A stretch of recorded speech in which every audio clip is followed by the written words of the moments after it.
Okay, I would like to introduce our next speaker, Shirley Hugh, who is a member of our club. Karen and I had the honor of meeting Shirley at the Zone Institute. She was the Ragus representative for the area, and immediately impressed by Shirley and her energy and everything that she does. And everything that she does, she takes seriously. She runs with it, and she adds charm and style and her great personality. So it was an honor to get to meet her. And then a fantastic bonus that she joined our club. So she jumped in right away, became our speaker committee chair. And today she is going to be sharing information about organ trafficking. So I look forward to your presentation, Shirley. You have the floor. Thank you. Thank you, Michelle. Okay, so forced organ harvesting is another form of human trafficking. And this is a quick introduction of what it is all about, based on my knowledge. For over 3 decades, the People's Republic of China has been accused of harvesting the organs of its own citizens by force. The victims are killed in the process, and their organs are used in transplant operations. This organ trafficking is a human rights abuse that affects all of us. Most countries have a voluntary donation system. Recipients wait for an organ to become available, sometimes for 3 or 4 years. When a donor dies, the best matched person on the waiting list is rushed to the hospital to receive their transplant. China has a very different system with reverse matching. Recipients pay for an organ to be made available. A prisoner who is the best match for the paying recipient is chosen from a large pool of detainees. The prisoner is then killed and their organs extracted for transplantation. Transplants for organs such as hearts, livers, and kidneys are scheduled in advance and performed in a matter of weeks. It is not possible for an ethical organ donation system to provide transplants on demand. Medical institutions and companies must abide by their business and human rights obligations. This means cutting ties with China in relation to organ transplantation practice, research, and training. States should enact laws combating international transplant tourism, and Chinese perpetrators should be sanctioned. Governments around the world should take the necessary steps to seek justice, and the Chinese Communist Party should be held accountable for its actions. As global citizens, it is our responsibility to speak out against forced organ harvesting. If we don't act now, many more lives will be lost.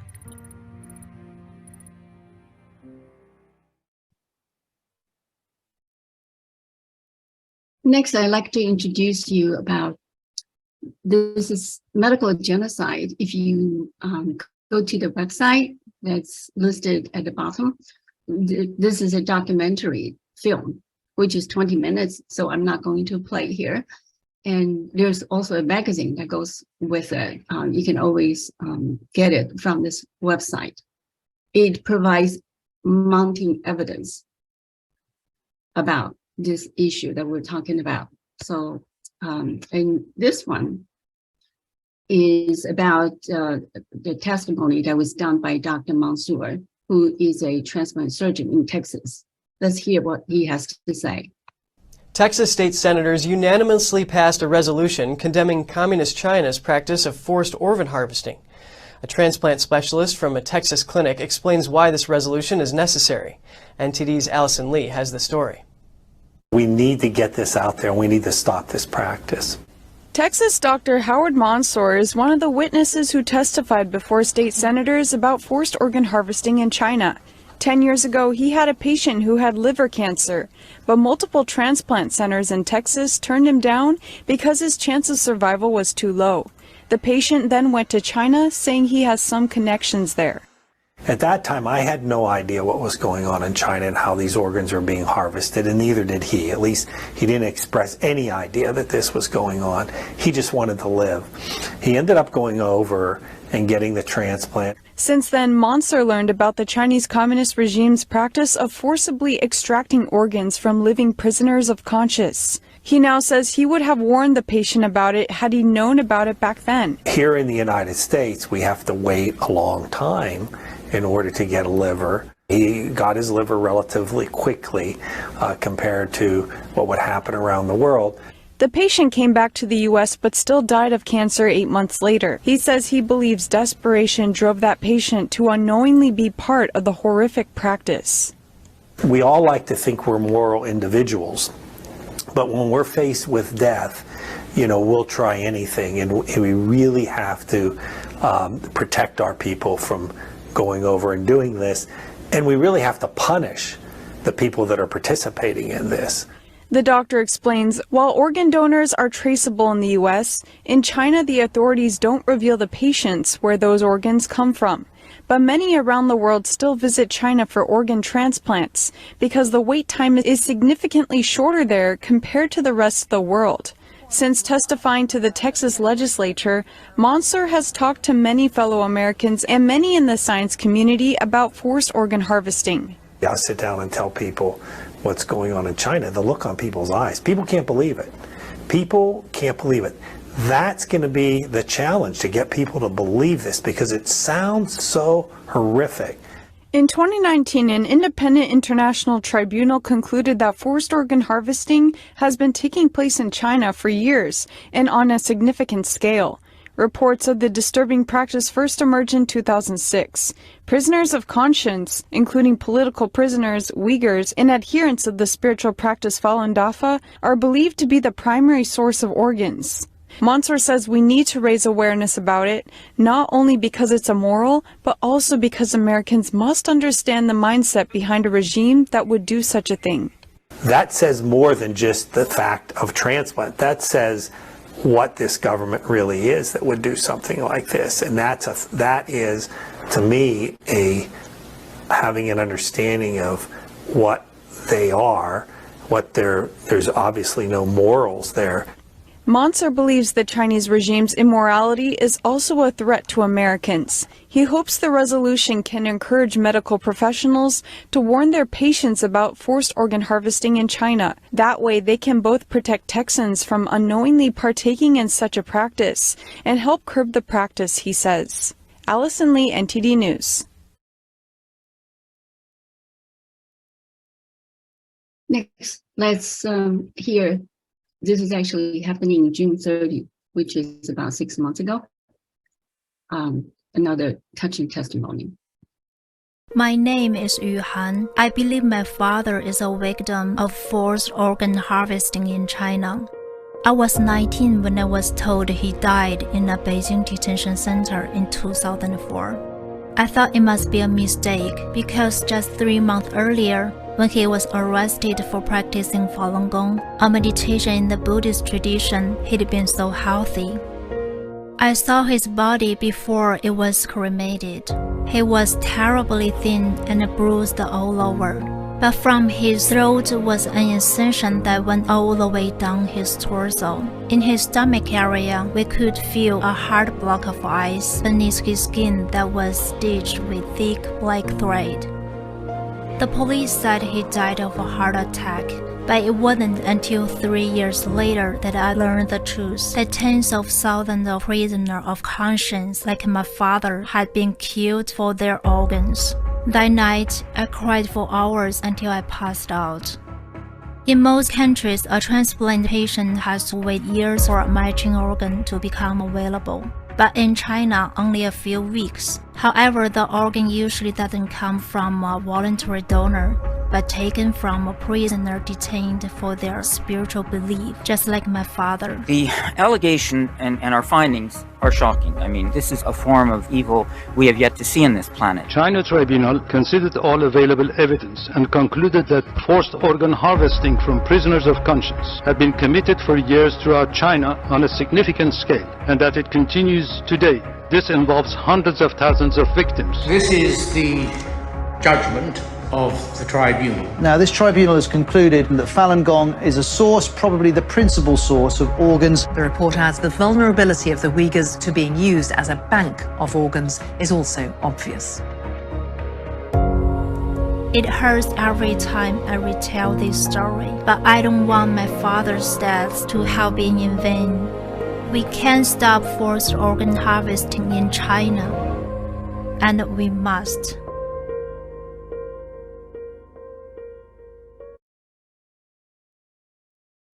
am sure most of you recognize this face.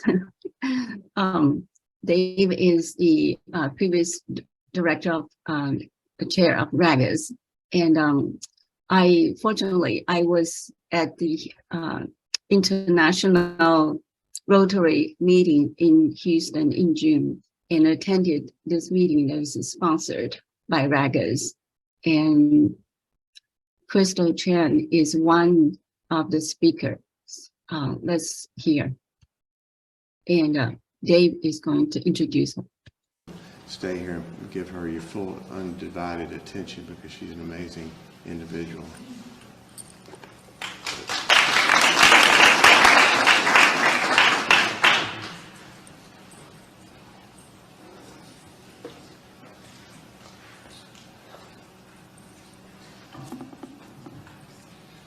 Good afternoon, ladies and gentlemen.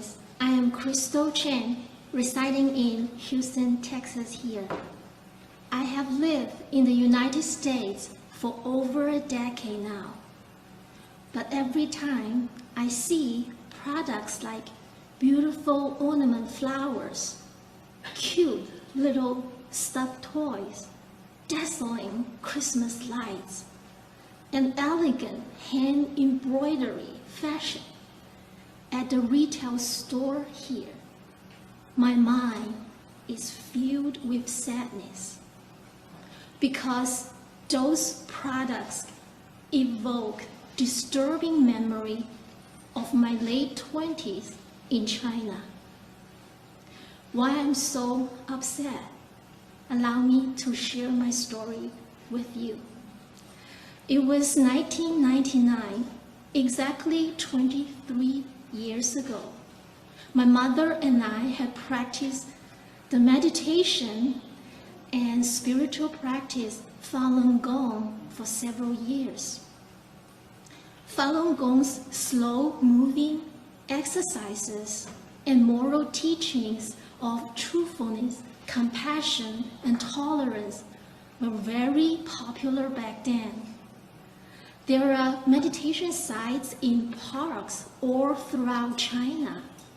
State media and even government agencies had endorsed Falun Gong for its moral teachings and the proven health benefits. According to the government's own estimate, 70 to 100 million people practiced Falun Gong in China in 1999. However, in July 1999, the Chinese Communist Party, also known as the CCP, launched a massive and violent campaign to eradicate Falun Gong because they perceived Falun Gong's popularity and independence as a threat to the party's power and control. After that, our lives turned completely upside down simply because we refused to give up our belief in Falun Gong. I lost my job. Our home was searched and our property was confiscated. My mother and I were both arrested multiple times and detained in various detention and brainwashing centers. We were also sent to a forced labor camp without any trial, where we were forced to have slave labor for up to 17 hours each day. Room 212 at Tianhe Detention Center in Guangzhou City, China, was where I first experienced slave labor. The room was less than 300 square feet. Yet, there were about 40 female inmates inside.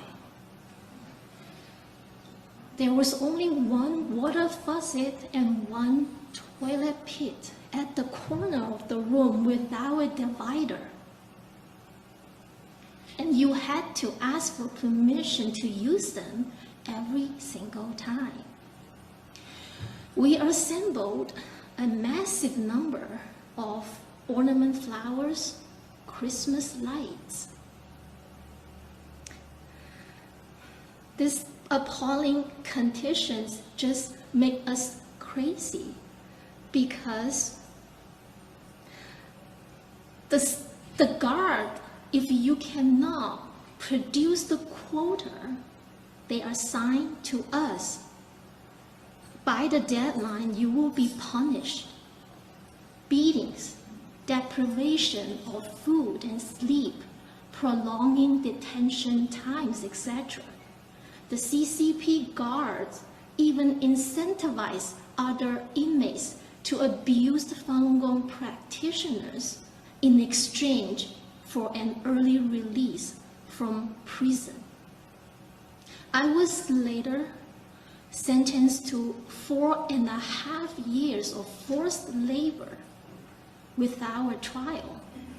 At the labor camp, more sophisticated work was assigned to us. I was shocked to find out the toys we produced had Disney labels on them.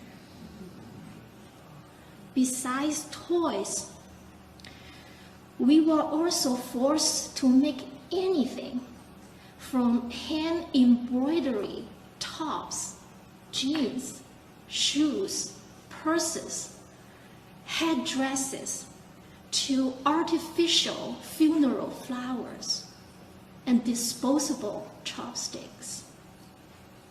Forced labor is only one of the tactics used to coerce Falun Gong practitioners into denouncing our faith. Many of us were subjected to the longest prison terms and harshest treatment just for sharing information about Falun Gong. Room 212 was also the place of my first and one of my worst experiences of torture. When I refused to stop practicing Falun Gong, the CCP guard brought 4 male detainees inside my cell. They pinned me to the concrete floor and began force-feeding me an all-salt mixture which could kill me. My body shook as I choked and couldn't breathe. I started losing consciousness. I thought I was going to die. On the brink of death, I realized there is nothing I could do but turn to my belief. So I prayed to be saved. Moments later, one of the 4 male detainees suddenly fainted on the floor, which interrupted the torture. I vomited salt and blood for the following days and could not eat or talk. A couple of weeks later, at the same detention center, a male Falun Gong practitioner died after being force-fed in the same way. When I was held at another detention center in Hebei province, the CCP guard handcuffed me to a radiator pipe with my toes barely touching the ground. I was left there for 3 days. A police chief grabbed my body while I was hanged from the pipe. detention center, the CCP guard threatened to send me to a different location where I could be raped. I was thankfully spared that horror, but other women were not. I saw many women tortured in a horrible way just because they practiced Falun Gong. My mother was tortured at the same labor camp. She was shot by electric batons in her armpits and inner thighs for nearly 2 hours until she fainted. The CCP guard even poured water on her body to make the shocks more intense. She never recovered.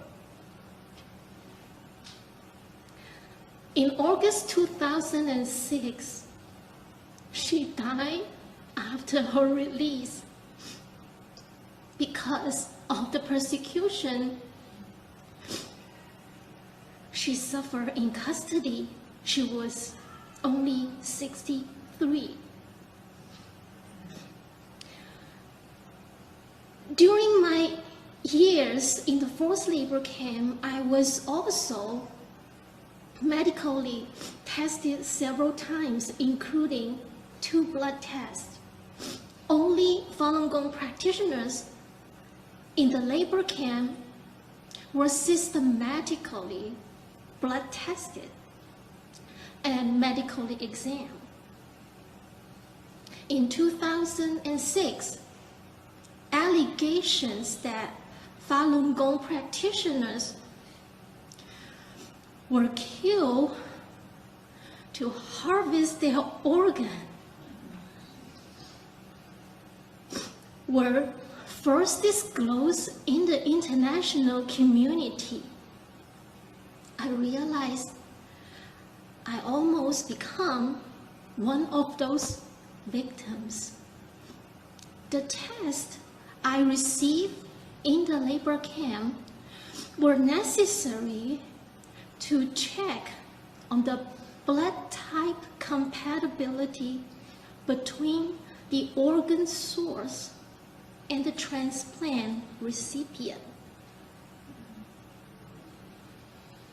In 2004, I was temporarily released from the labor camp due to my fatal physical condition caused by torture. Later, I managed to escape China and was finally accepted into the United States as a United Nations refugee. I am grateful for the people who helped me to settle in the United States. It has made me feel that despite the human rights abuses I witnessed and experienced in China, there is still so much hope and love in the world. As I walked in freedom, free of persecution, torture, and free to practice Falun Gong, I can just leave countless fellow practitioners behind. I ask you, kind and righteous Rotarians, to help stop the ongoing slave labor, persecution, and the heinous crime of the forced live organ harvesting in China. Thank you.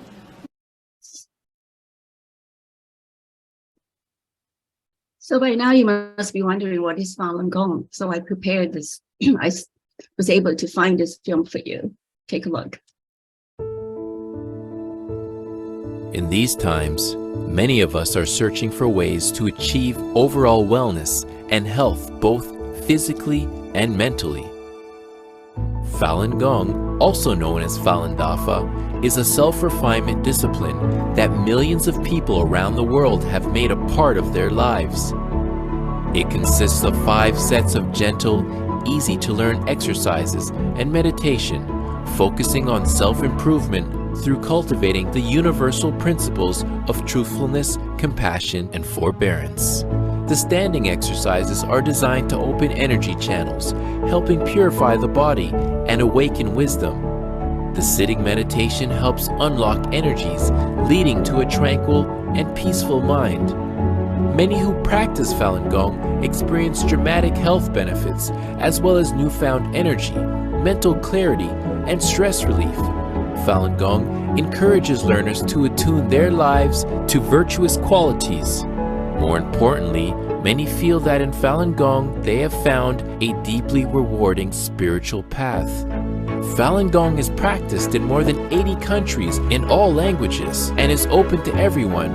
It is taught absolutely free of charge in parks, community centers, and through online webinars.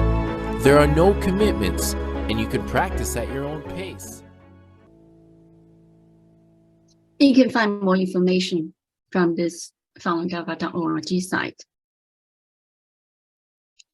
So you might be wondering why. Why is Falun Gong targeted for persecution? Well, as it mentioned by Crystal, it's because of it becomes a threat to CCP's power due to the popularity, because it's outnumbered the CCP members, and also because of their belief in truthfulness, compassion, and tolerance, which is incompatible with CCP's communism ideology. And but you ask why Falun Gong is targeted for forced organ harvesting. Very simple, because they're healthy. Because they do exercise and meditate every day, and they're not on drugs. They don't smoke, they don't drink, and they always have a peaceful mind. So what can we do together to help stop organ harvesting, to raise awareness of the atrocity to the world? And I hope most people can join us raising awareness in this, all the series of videos that I compiled. This whole PowerPoint slides can be used by you if you like to use them. And then you can urge the federal and state government to come up with resolutions to condemn CCP's atrocity, or we can try to stop these criminals from coming into US and stop insurance refund for patients that are connected with the transplant tourism, and also stop organ transplant training to Chinese doctors. Believe it or not, they got the training initially from the US, and stop exporting organ transplant related equipment and medications to China. And lastly, stop the collaboration between the pharmaceutical and medical fields and the Chinese counterparts that are associated with forced organ harvesting.